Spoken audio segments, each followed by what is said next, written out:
जी अस्सलाम वालेकुम वरहमतुल्लाहि वबरकातुहू। लो जी मेरे पाकिस्तानियों, मेरे भैनों ते पिराओ, मेरे सजनों बेलियो, एक फिल्म आनी सी, सिनेमा घरां च लगनी सी। उस फिल्म दा ट्रेलर आ गया। एक फिल्म आनी थी जिस फिल्म के चर्चे थे, काफ़ी अरसे से उसका शोर सुन रहे थे, उसकी बातें सुन रहे थे और वक्तन फ़वक्तन मैं आपको बता भी रहा था कि 27वीं आईनी तरमीम आ रही है और बिल आखिर 27वीं आईनी तरमीम जिहड़ी एक फिल्म है और ये फिल्म जिहड़ी एक बार फिर खिड़की तोड़ रश लाएगी। गो के सिविलियन बालादस्ती, वोट की इज्जत, पार्लियामेंट का तकद्दुस, अदलिया की आज़ादी, ये सब कुछ पहले ही गायब हो चुका है, अब मुकम्मल गायब हो जाएगा। लेकिन खिड़की तोड़ रश वाली फिल्म 27वीं आईनी तरमीम का ट्रेलर आ गया है और ये ट्रेलर, बल्कि इस ट्रेलर की जो शेयर किया है, ये ट्रेलर जो ये बिलावल भुट्टो साहब ने शेयर किया है। बिलावल भुट्टो साहब का एक ट्वीट आया है कि मुझे और मेरी पार्टी के एक डेलीगेशन को शहबाज शरीफ साहब ने बुलाया था मीटिंग के लिए। उसमें उन्होंने 27वीं आईनी तरमीम पर हमसे तावन मांगा है और फिर बिलावल भुट्टो ने 7 नुकात बताए कि ये भी 27वीं आईनी तरमीम में आ रहे हैं। पहले वो नुकात सुन लीजिए। आईनी अदालत का क़याम, जजों के तबादले का इख्तियार, इलेक्शन कमीशन में तकर्रियों पर नज़र-ए-सानी, NFC अवार्ड में सूबाई हिस्से के तहफ़्फ़ुज़ का खात्मा, आर्टिकल 243 में तरमीम, तालीम और आबादी की मनसूबाबंदी के इख्तियारात की वफाक को वापसी और एग्जेक्टिव मजिस्ट्रेट्स की बहाली। ये वो 7 नुकात थे जो बिलावल भुट्टो साहब ने अपने ट्वीट में शेयर किए। ये वो ट्रेलर है उस फिल्म का, 27वीं आईनी तरमीम का, जो अभी आनी है, जिस पे काम शुरू हो गया है। बल्कि एक तरह तो ऐसे समझ लीजिए कि ये ड्राफ्ट मुकम्मल हो चुका है।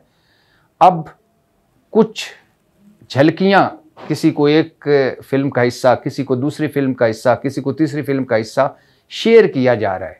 किस्तों टुकड़ों में ये शेयर क्यों किया जा रहा है? इसलिए किया जा रहा है कि ताकि जितने भी ये इत्तेहादी हैं, इनके जो तहफ़्फ़ुज़ात हैं वो जल्दी जल्दी इनको ख़त्म कर दिया जाए, भाव ताव किया जाए, कुछ लो दो किया जाए और फिर 27वीं आईनी तरमीम पास हो जाए।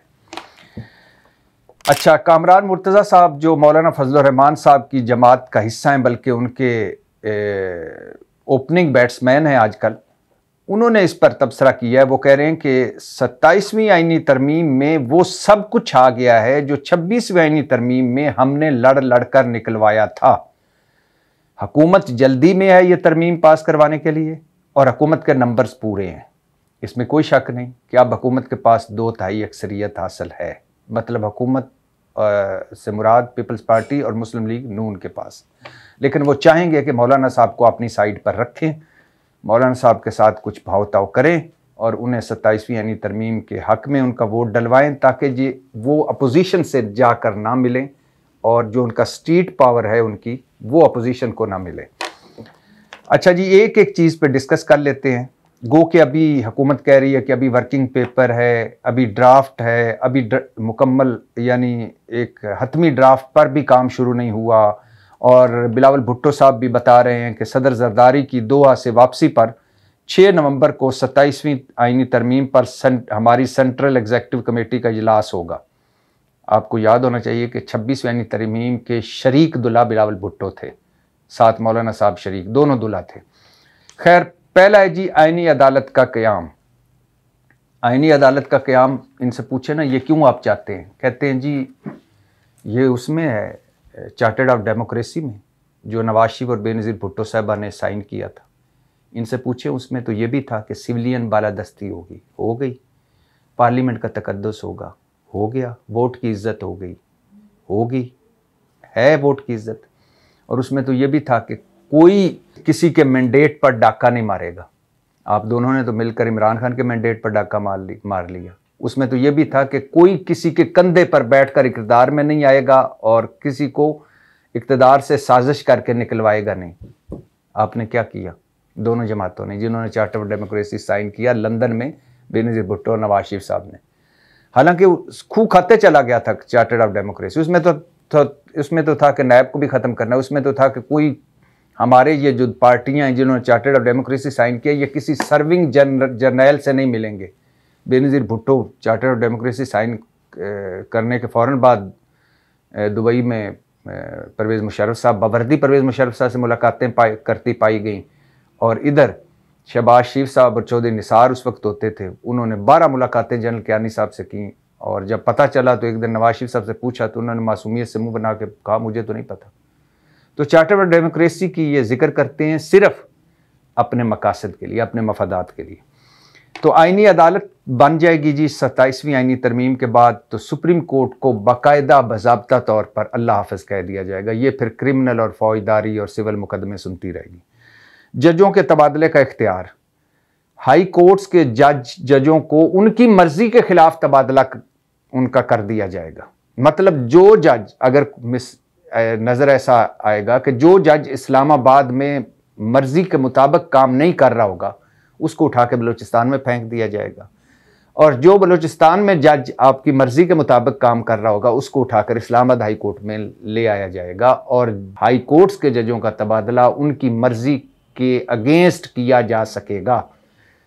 मतलब अब बाज़ाब्ता तौर पर, बाकायदा तौर पर अदलिया जो है वो steel mill, railway, PIA, Pakistan post, FBR, इस तरह का एक महकमा हो जाएगी हुकूमत का। अदलिया, आइन में लिखा हुआ है कि अदलिया को एग्जेक्टिव से इलेहदा होना चाहिए, अदलिया पर एग्जेक्टिव की हुक्मरानी नहीं होनी चाहिए, लेकिन अब बाकायदा अदलिया एग्जेक्टिव मतलब हुकूमत के अंडर आ जाएगी। आगे है जी NFC अवार्ड में सूबाई हिस्से के तहफ़्फ़ुज़ का खात्मा। ये ये अच्छी एक तरमीम है इस वजह से कि माली साल के पहले दिन वफाक कंगला हो जाता है। सूबों को पैसे दे के ना बांट कर, तो वफाक के पास 0 पैसा बचता है, और फिर वो कर्जा लेता है और फिर अपना इंतज़ाम चलाता है। तो इन 18वीं आईनी तरमीम में जो इन्होंने किया ये था कि अपने सूबों को इख्तियारात सारे दे दिए, सूबे मुल्क बना दिए। वो इसलिए कि पीपल्स पार्टी को पता था कि सिंध मेरे पास रहेगा, तो लिहाजा उन्होंने कहा कि हमें एक सिंध के बैसियत सिंध एक मुल्क काफ़ी है, सारे पैसे दे दो, सारे इख्तियारात दे दो, सारे महकमे दे दो, हम वहाँ बैठ कर इंजॉय करेंगे। और मुस्लिम लीग नून को पता था कि पंजाब हमारा होगा, वो तो इमरान खान ने छीन लिया, खैर उन्होंने दूसरे रास्ते से वापस ले लिया है, लेकिन बहरहाल वो उन्होंने अपनी मर्जी की उसमें। तो अपने अपने सूबे बांट लिए और सारे सूबों को इख्तियारात दे दिए, और उसमें एक इख्तियार ये भी दे दिया कि वफाक हमें इतने इतने पैसे देगा और फिर हम खुद खर्चेंगे, वफाक का उस पर कोई कंट्रोल नहीं होगा। और वफाक जब उतने पैसे देता है उसके पास खुद कुछ नहीं बचता। तो ये तो एक अच्छा शुरू से सुना गया था। अच्छा, और मज़े की बात सुनिए, जन बाजवा जन फैज़ हमीद जब थे इमरान खान के दौर में, तो इन्होंने NFC अवार्ड में तब्दीली करने की कोशिश की। तो उन दिनों पीपल्स पार्टी और मुस्लिम लीग नून अपोजिशन में थे, इनकी जमहूरियत खतरे में पड़ गई। हाय, रुल गए, उजड़ गए, ये तो जमहूरियत खतरे में पड़ गई। आप 18वीं यानी तरमीम को रोल बैक करना चाहते हैं। अब मुस्लिम लीग खुद ये तरमीम लेके आ गई। आर्टिकल 243 में तरमीम हो रही है। आर्टिकल 243 है कि मुसल्लह अफवाज का सुप्रीम कमांडर सदर है। मुसल्लह अफवाज की कमान, इंतज़ाम, तैनाती से मुतल्लक तमाम इंतज़ाम वफाकी हुकूमत के पास होता है। सादा अल्फाज में मुसल्लह अफवाज वफाकी हुकूमत के मतायत होती है। अब इस तरमीम में क्या होगा, क्या तरमीम की जाएगी कि सदर के पास ये इख्तियार रहेगा या नहीं रहेगा, ये इख्तियार फील्ड मार्शल साहब को दे दिया जाएगा या नहीं दे दिया जाएगा, या फील्ड मार्शल साहब चूँकि अब पहली मरतबा ओहदा आया है अयूब खान साहब के बाद, 1973 के आइन के जब से बना है उसके बाद पहली दफ़ा आसिम मुनीर साहब फील्ड मार्शल बने हैं। तो हुकूमत तो ये बता रही है कि उनको इसमें शामिल किया जाएगा कुछ इख्तियारात के साथ, इज़्ज़त के साथ, क्योंकि ये 5 स्टार जनरल है, जंग जीती है, तो इज़्ज़त देने के लिए इस आर्टिकल 243 में कुछ तरमीम की जाएगी, या वल्लाह आलम इसके बाद क्या होता है। तालीम और आबादी की मनसूबाबंदी के इख्तियारात की वफाक को वापसी, ये सूबों ने अपनी नालायकी और नाअहली से ये तरमीम करवाई है। अब 18वीं तरमीम जो 8 अप्रैल 2010 को मंजूर हुई थी, कितने साल हो गए? 15 साल। 15 साल में आप बेस्ट बल्दियाती निज़ाम लाना था अपने सूबों में, लाए। तालीम आपने मुफ्त देनी थी, 5 से 16 साल की उम्र तक तालीम लाजमी और मुफ्त, कोई दी किसी ने? सेहत की सहूलतें मुफ्त थी, कोई दी? तो अब ये वफाक अपने पास वापस लेना चाह रहा है। और एग्जेक्टिव मजिस्ट्रेट्स की बहाली, एग्जेक्टिव मजिस्ट्रेट कौन होते हैं? ब्यूरोक्रेट्स, डीएमजी वाले, डीसी, उनको इख्तियारात मिल जाएंगे और असिस्टेंट कमिश्नर को इख्तियारात मिल जाएंगे। इस तरह मतलब कि ब्यूरोक्रेसी के पास जुडिशरी के इख्तियारात भी आ जाएंगे। और हमारा आइन क्या कहता है कि एग्जेक्टिव को अलहदा होना चाहिए, अदलिया को अलहदा होना चाहिए और अदलिया को आज़ाद होना चाहिए। अब सारे इख्तियारात ही ब्यूरोक्रेट्स को दे दिए गए, मतलब एग्जेक्टिव को दे दिए गए और उसका नाम रख दिया गया एग्जेक्टिव मजिस्ट्रेट्स। और पता है ये अंग्रेज़ दौर में थे एग्जेक्टिव मजिस्ट्रेट्स। तो जब ये जुडिशरी एग्जेक्टिव से अलहदा हुई थी उस वक्त भी भंगड़े डाले थे इन लोगों ने, मिठाइयाँ बांटी थी। अब फिर से वो वापस जा रहे हैं और अब भी भंगड़े डालेंगे और मिठाइयाँ बांटेंगे। मतलब कि अब एग्जेक्टिव मजिस्ट्रेट ब्यूरोक्रेसी के होंगे और ब्यूरोक्रेट होंगे और उनके पास अदलिया के इख्तियारात होंगे। तो फिर क्या करना है? बलदियाती निज़ाम ना लाएं। जब कमिश्नर भी होगा, एग्जेक्टिव मजिस्ट्रेट्स भी होंगे, डीसी, एसी सारे ये सब होंगे, तो फिर उन बेचारों ने, नाज़मों ने या काउंसलरों ने क्या करना है? तो अभी ये 7 पॉइंट सामने आए। अभी इसमें बहुत सारे और पॉइंट्स हैं, लेकिन आज इस फिल्म का पहला ट्रेलर आ गया है और ये पहला ट्रेलर बताता है कि हमारा आइनी निज़ाम जो है अब इस तरह चलेगा और मुल्क में वफाकी निज़ाम चलेगा और डंडे वाला निज़ाम चलेगा और बाकी उसके अलावा ये जो चूं चरां वाली बातें ये ख़त्म हो जाएंगी। 1973 का आइन, जिसकी ये बड़ी कस्में खाते हैं पीपल्स पार्टी वाले और बाकी लोग कि हमारे बड़ों ने ये आइन बनाया था, ये है हमारा कारनामा।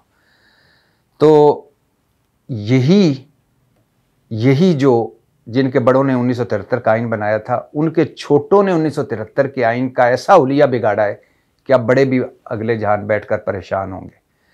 और इस आइन को फौजी आमरों को तो छोड़े, उन्होंने क्या नुकसान पहुंचाना था या क्या पहुंचाया होगा। इस आइन की जितनी वायलेशन जमहूरों ने की है, सिविलियन हुक्मरानों ने की है, वो अगर मैं आपके सामने रखूं तो बंदा शर्म से पानी पानी हो जाए। और ये भी बताता चलूं कि अब यहां ये रवायत भी एक तरह से आइनी बन चुकी है, आइन के दर्जा इख्तियार कर चुकी है कि जो तब्दीली भी करनी है आइन में, कानून में, रूल्स में, वो अपने मफादात वाली होनी चाहिए। मुल्क को कौम साइड पे रखे, अपने मफादात अगर हैं तो आइन बदल दो, कानून बदल दो, रूल्स बदल दो। कैसे? आप मुझसे कहेंगे कोई मिसाल बताएं। नैब तरमीम कैसे हुई? जब नैब के मुल्ज़म इक़्तिदार में आए तो उन्होंने अपने केसों को सामने रखा, वकीलों को साथ बिठाया और नैब तरमीम करके सारा अपने गुनाह बख्शवा लिए। 26वीं आईनी तरमीम अभी जो आई है, ये किसके फ़ायदे में है? जलसा जलूस कानून साजी अभी की है कि अगर बगैर इजाज़त के जलसा करोगे तो पता नहीं 3 साल सज़ा, तो फिर 7 साल सज़ा, तो जुर्माना। तो ये क्यों की? ये भी अपोजिशन को कार्नर्स करने के लिए। इलेक्शन एक्ट में तरमीमें जो की गई ताकि ये धांधली वाला चैप्टर ही क्लोज हो 8 फरवरी 2024 के इलेक्शन के धांधली का। और 18वीं तरमीम वो भी इन्होंने अपनी मर्जी से की थी, उसमें 2-4 चीज़ें अच्छी थी, बाकी सारी इन्होंने अपनी मर्जी से की और अपने लिए अलहदा हुकूमतें बना के बैठ गए, सिंध मेरा, पंजाब तेरा, वो फलां उसका, वो उसका। तो 27वीं आईनी तरमीम मुबारक हो, वो शाकार आ गया जिसका इंतज़ार था, या वो आ गया शाकार जिसका था इंतज़ार। और यकीन करें, हाँ एक रह गई है, इलेक्शन कमीशन तकर्रियों में तब्दीली। अब पहले तो था ना कि वज़ीर आज़म और अपोजिशन लीडर मिलकर चीफ इलेक्शन कमिश्नर लगाएंगे। अब मुझे लगता है, ऐसा सुना जा रहा है कि अब चीफ इलेक्शन कमिश्नर और इलेक्शन कमीशन के मेंबर हुकूमत ही लगाएगी। इस पर मैंने कहा मज़ीद बता दूं, ज़ाहिर है इनको ही लगाना चाहिए, हुकूमत ने ही आगे इलेक्शन में जाना है ना, तो अपने बंदे होने चाहिए इलेक्शन करवाने के लिए। वैसे तो अपने बंदे ना भी हों तो रिज़ल्ट आ ही जाता है। अब कौन सा लोगों के वोटों पर हुकूमतें बननी है आगे चलकर, अब तो दूसरा निज़ाम आ गया है। लेकिन फिर भी चीफ इलेक्शन कमिश्नर और इलेक्शन कमीशन मेंबर अब हुकूमत खुद लगाया करेगी। तो ट्रेलर आ गया जी 27वीं यानी तरमीम का, आपको मुबारक हो। इसको गौर से देखिए, पढ़िए, सुनिए, बार बार देखिए, इंजॉय कीजिए। यही है आपकी असल जमहूरियत की औकात, यही आपकी वोट की इज़्ज़त की औकात, यही है आपकी पार्लियामेंट का तकद्दुस, यही है आपकी आज़ाद अदलिया का ख्वाब, यही है आज़ादी इज़हार राय, और यही है बुनियादी इंसानी हकूक़। और ये होते हैं जब 2-4 शाही ख़ानदान इकट्ठे हो जाएं तो फिर इकट्ठे होकर वो पूरा निज़ाम और पूरा आइन और पूरा सब कुछ ही बदल देते हैं। 27वीं आईनी तरमीम आपको मुबारक हो, बल्कि 27वीं आईनी तरमीम का ट्रेलर मुबारक हो। अभी जब पूरी फिल्म चलेगी तो खिड़की तोड़ रश होगा और लग पता जाएगा। पाकिस्तान जिंदाबाद।